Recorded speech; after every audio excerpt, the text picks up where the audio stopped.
direction in life, they are spirit directors, they have direction that is given by others. So everybody is a leader for someone and a follower of. Absolutely. So this is and then the question is everybody called to magnanimity? And I think that yes, because I think that greatness is the vocation of everybody. Because it is in the human heart to look for greatness. It's something natural to look for it. So to be small is not natural. Many people, I think it's a question of how do you develop this magnanimity? The key question is more this one. It is that you develop magnanimity when you spend time with magnanimous people. And you have people who spend time with Harry Potter, who spend time reading stuff that are no bad, they are not good, they are just things that will not bring the magnanimity. Magnanimity has a lot to do with the books you read, with the movies you watch, and with the people you speak with, the people you admire, and the people you learn from. So you have to think, this is a very important thing, it's a very concrete thing, how much time you spend with those people. And I'm not saying you have to forget about your small-minded friends. You have to help your small-minded friends to raise the level of their expectations in life. But you need to spend a lot of time with magnanimous people. If not, you don't understand what it means to dream. You just don't understand what it means. Because you don't see people dreaming around you. So you don't have any idea what it means. What it means to have a big picture. What it means to generate hope. What it means to set high goals to yourself, to the others. What it means to serve. If you don't see this in others, you don't get the point. You don't know what it means. So what's happening in the majority of people is that because their parents were not magnanimous, okay, they've not grown in a magnanimous atmosphere. And after in life, they have not met magnanimous people around that could have changed this direction. You see? And then it never came to their mind that they can be different, that they can be bigger, that they can be great. Just don't come to their spirit. So the question is not that somebody says, I want to be small. Stop it! No, it's just that he has never seen, she has never seen what does this really mean. That's it. Well, when people are, students very often ask me, Alex, I finished my studies at university now, where is it a good place for me to work? I don't care for that. What is important for you is with whom are you going to work? Not in which company you're going to work, but with whom. Who are going to be those first people that are going to be with you during this first year or 2 years of your first job? This is very important. Because if there are no magnanimous people, then the image you have of professional life is a disaster. And you keep this in your mind for all your life and you stay a little man, a little woman, and that's it. But if you begin to work with magnanimous people, then you see life with another vision, another dimension. And you begin to think about raising the level of your own life. So don't think that the magnanimous thing is something that is it's not like self-control. Self-control, you understand, we have 3 liters of vodka here. I drink it or not. That's very simple. Very simple. The choice is here or not. Courage. Well, I have to stay the course, you understand. I have to be strong. I have to be patient. I have to be endurant. If not, I am nobody. You understand this very well. Justice is the same. I have to speak the truth. I cannot lie. I have to be sincere. But magnanimity is not like this. It's not the kind of thing you immediately understand. This is a magnanimous choice, or this is a small-minded choice. It's not, you don't even perceive it like this. You don't have any idea what magnanimity is about if you don't see it incarnated in human beings, in other people. You need to have people with a very, very positive thinking around you that bring you to it. People who are demanding. People who love you, but who are demanding, people who really want to help you discover your talent and develop it. So these are very concrete things, but these are the main questions that people ask. At the end of the day, how do you become like that? And I tell you, if you read the good books, I'm not speaking about books about leadership. It's not by reading a book about leadership that you become magnanimous. Forget it. 99% of book on leadership is how do you direct people? How do you build teams? How do you get the skills for that? I'm not saying this is zero, no, I'm saying this is little to do with magnanimity. It doesn't give you a new vision of yourself and a vision of the others. No, or a vision of what you could do in life. The vision of magnanimity, you get it when you read classical literature, when you understand the real dimension of life, the moral dimension of life, the dilemma, the drama, what's happening in the heart of people, the choices they do and why they do those choices. And the whole literature of the 19th and 20th century, the beginning of the 20th century, it's just incredible. After the literature we had after the Second World War, it's little to do with magnanimity. It's more literature for the petit bourgeois people. It's more the consumer literature. It's the Harry Potter's thing, which is not a bad thing. But in terms of leadership, you lose time. It's not really the kind of literature you need to read.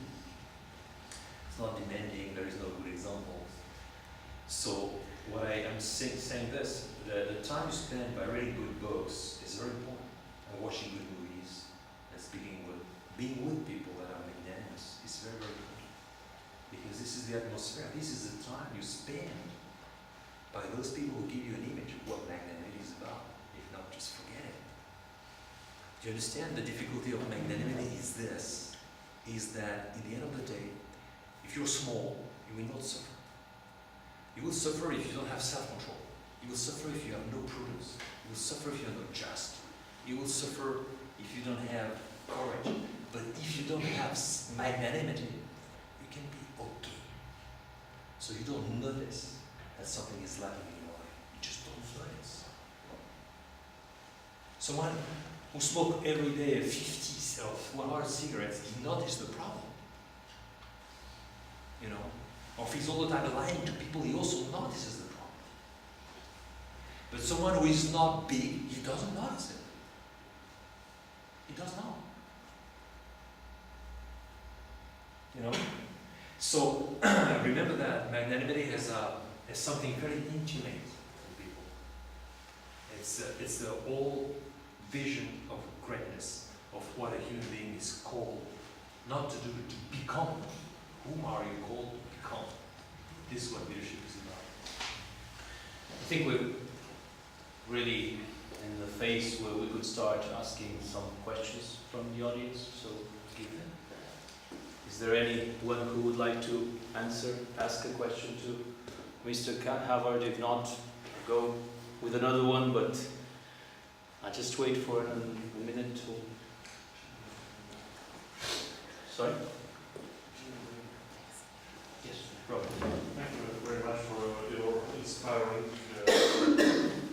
speech that you gave. You talked about family and teachers who are the first who transmit virtues to children, to pupils. But what would you say? Are there any subject matters that could be or that are introduced in the school programs which help to promote, to foster virtues? Here's one question, and you also talked about the family Michelin. Does their magnanimity, megalopsychia, Yeah. does it have to do also with a religious background? Yeah. Thank you for your question. Look, why don't all we? the schools on all levels, high schools, but also on the university level? Why don't we have? Why during the last 300 years we've had very few Catholic leaders?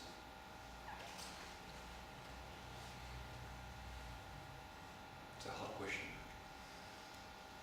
Well, some people will tell me, Alex, because we've been Catholics, we've been thrown out from politics, from By the others. I asked them by whom? By the others.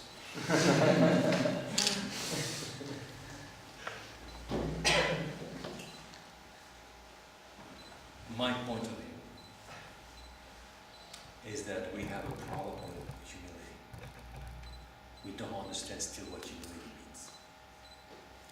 The Catholic vision, not the Catholic vision, but the vision that many Catholics have about humility, and Orthodox also,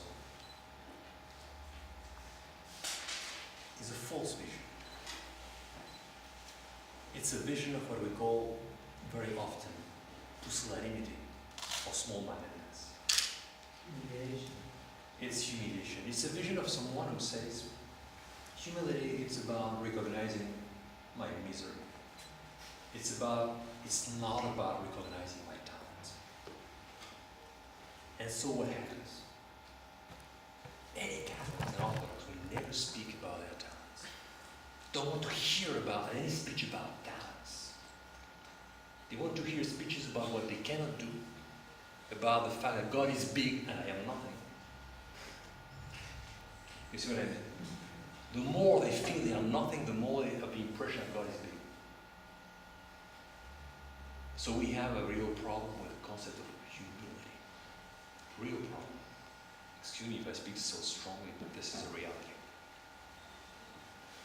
Nobody has thrown Catholics outside politics.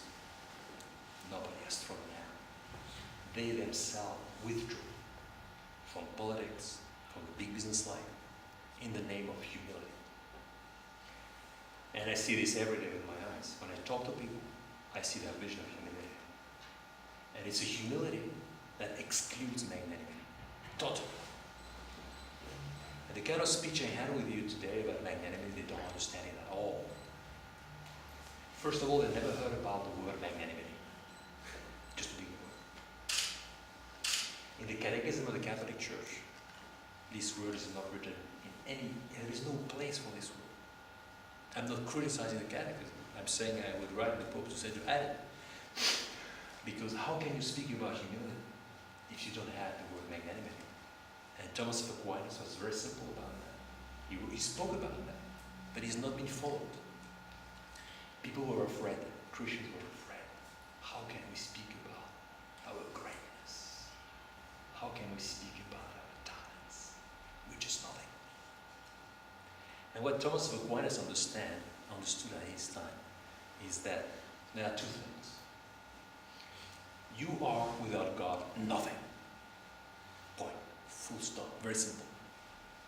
But God has given you through nature a lot of things. So if you don't recognize all those things He has given to you, there is no humility here. There is what He said, ingratitude. Ingratitude. So what happens with a lot of people who practice what we call ingratitude instead of practicing humility. And then there is no responsibility. And they forget about the talent of the parable of the talent. Completely about the parable of the talent. Absolutely. They never heard about it. Never read it. So we have a real problem here. Protestants don't have this problem. They threw all the Middle Ages to the garbage. But they don't have a monastic vision of humility. They are very active. They are very magnanimous. Protestants are much more magnanimous, in fact, than Catholics are. I know them. I've been working with them for 20 years. They don't have a vision of humility. That is false. Because they don't have history. And unfortunately we've had, during 1,000 years, a vision of humility that doesn't fit with the concept of magnanimity, or put magnanimity outside. So that's why, in the end of the day, the modern world, the secular world, is looking for its leaders outside Christianity, outside Catholicism and Orthodoxy, because they say, well, Catholic and Orthodox, well, these people, they want humility. But we need magnanimity. We don't need humility. You see what I mean? Because we are in a secular world. We have to bring people forward. We are not in monasteries living. In monastery, it's okay with humility. You don't need magnanimity. That's okay. When you're a layman or a laywoman, engage in professional life, in business life, you have responsibility to a lot of people. You have a family. You are a citizen of a state or a city. When you need to have a vision of magnanimity, you better have a vision of magnanimity if you want to make things move forward. And this is the big problem that we have. It's a complete false vision of humility. I remember a very nice story, which is there is a very famous American writer, Flannery O'Connor. She's a great Catholic. And one day in a big conference, she was asked, Flannery, why do you write books? She said, I write books because I write well.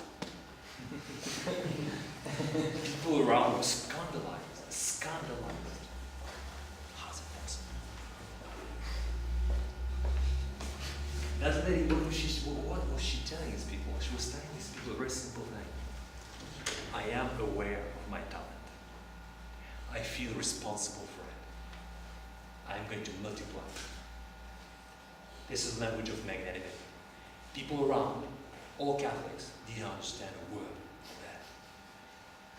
She thought that lady is proud. And this is a true story. And they left the room. There were more than 100 people around. So what I'm telling you now, this is not a myth. It's a reality. It's a reality. Many people just don't understand the language of talents. Because they have a vision of Christianity, which is, I would say, diminution of human nature. And it's false. It's okay in Middle Ages, when you live in monasteries, that's okay. But when you live in cities, when you're a secular world, this does not work at all. You have to be a doer. You have to move forward. You have to have a responsibility for other people. And you have to be aware of, you better be aware of your own talent and the things that you can do. You understand? It has a lot to do with responsibility. The parable of the talents is a parable about responsibility. But there is no responsibility if you're not aware of who you are, of the good things that you have. If you see only the things you are not and you cannot do, then there is no development of talent and there is no responsibility. And then the others who say, well, I am not a Christian, I'm a liberal Jew, but I am aware of my greatness. These guys take the world in their hands. We have to learn from those liberal Jews. We have to learn from those Protestants. We have to learn from those people, or even from those who are not Christians at all.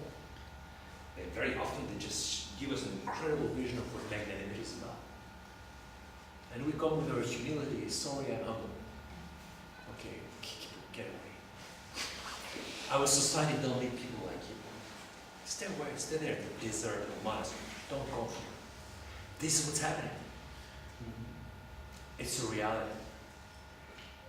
And I teach in the United States, in Russia, in Europe, everybody says, okay, that's true. That's absolutely true. I have a big problem with Christian public. I don't have a problem with people who are not Christians. They don't understand what I'm speaking about.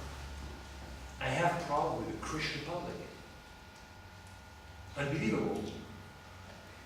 Why? Because those great guys who discovered the meaning of magnanimity after Aristotle was Thomas of Aquinas. He's probably the most Catholic writer in the world. But people just did not follow him because it was too dangerous. And they came back to the Franciscan vision of humility. And they threw out the vision that Thomas of Aquinas had of magnanimity and humility hand in hand. This is a reality. It's a reality, and there is a big history behind these problems. Many people tell me, well, I'm Christian, I don't need leadership. We don't need those things, we're Christians. You know what I mean? We're humble. We're humble. So keep one thing in mind, The big problem we have, and this is both a problem of Catholics and Orthodox together, that Protestants don't have it, because they don't have this complex. It is, the problem is that magnanimity, our vision of humility, too often is exclusive magnanimity, afraid of speaking of talents. But then, remember that if you're afraid of speaking of talents, then you are afraid of investigating what is your talent. And then you will not multiply, you will not serve humanity, you will be an irresponsible man or irresponsible woman.